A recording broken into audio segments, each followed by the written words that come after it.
Hi, so I'm going to be cooking mac and cheese today. I'm just going to show you how to do it. So, I've always loved mac and cheese. I've cooked it a bunch of times, and there's really not many steps involved, but if you follow the right steps, you'll just have a really good bowl of mac and cheese for dinner, or lunch, or whatever other meal you're having it with.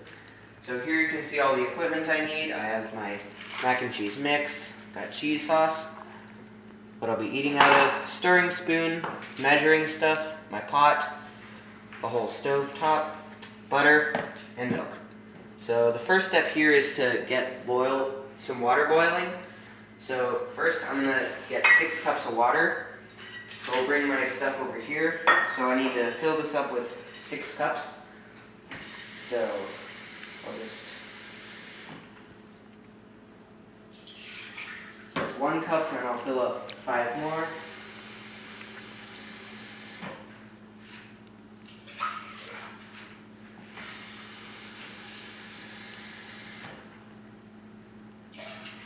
Three,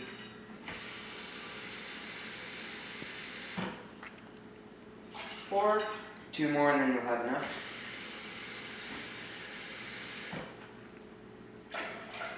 And last one.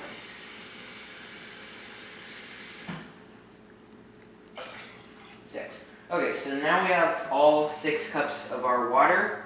So then we'll transfer it back over to the stove top. We'll set it on the stove. Get our temperature up to high to start off because we're going to be boiling it. And set a timer for approximately 9 or so minutes. And there we go. We'll start boiling the water, put the lid on so that it can boil fast. And we'll wait until we can start with the other stuff. So now we have our water boiling, so next we'll pour in our mixture. Just like that. And we'll turn the temperature down to like medium-high or so. And we'll just kind of let it sit there, maybe for 10 or so minutes before we strain it and add our extra things. So just set our timer for 10 minutes. And so, as I said, after we boil the water, we have our noodles in. So we'll just stir it in. Make sure it doesn't get too soft, or else that wouldn't be good. So,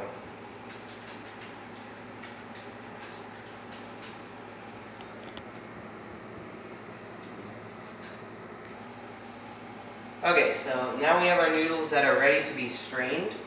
So at this point, I'm just going to turn it off for now. I'm going to take it off the stove and transfer it right over to our sink. And one piece of information, just always have your strainer ready, because you never know when you could use that and when you're able to put it down. So here you see my strainer. I'm now going to pour it all in. See all that nice steam come out? And it's nice and hot. Just a few noodles left over. You always want to try to get them all out. That's just me. Okay, that's good. So now you see I have all the noodles strained. Get all that, all the water is out. Just kind of sift it around to get the last of it out. And last, pour it back into your pot again. And you have your strained mac and cheese. Now, take it back over here, and while it's off, you want to get the rest of it in. So the first thing I would do is put the cheese sauce in. So a little cheese packet I have, just tear it right open, just pour it right in, and you can see just all that yellow powder coming right out. So once you got that done, you want to pour in your 4th cup of milk. So as you can see, I have my other measuring cup here. So I'll pour in a 4th of milk, pour it right in. Okay, so that's about a 4th cup of milk. So we'd pour that in too, just to get the moisture in the mac and cheese. Here we go. And our last thing, Don't forget the butter just to get that extra taste sensation. So 2 tablespoons of butter. Just doesn't have to be exact, it can be like that, so then just sometimes you have to use your finger to get it out. Pop 2 things in here, so just do that. Actually it's 4, my mistake. So I actually want to put 4 of these in there to get a lot of flavor in there. So we now have all our ingredients in there, so the next step is just to stir it all in, keep it heated while we do this. So now you can see all the butter, milk, cheese, and noodles all just being mixed together in the same good taste sensation, and you'll just get that really good feeling of mac and cheese, because lots of people love it, like me. So just stir it all together, make sure everything's well in there. A little butter piece, want to make sure there's none of those, no big cheese chunks, no milk pools anywhere. So that all gets mixed in, that stays hot. And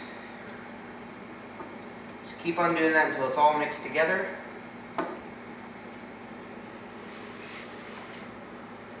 And once you get to this part of it, mixing all like the cheese, milk, butter in, make sure I would put it off the heated part just so it doesn't sizzle too much.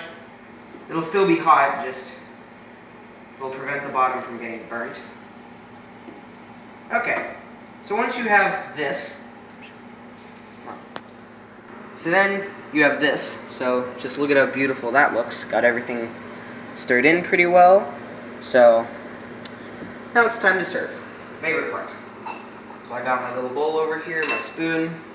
So I'll just spoon maybe that much in there just as a sample. And I'll enjoy.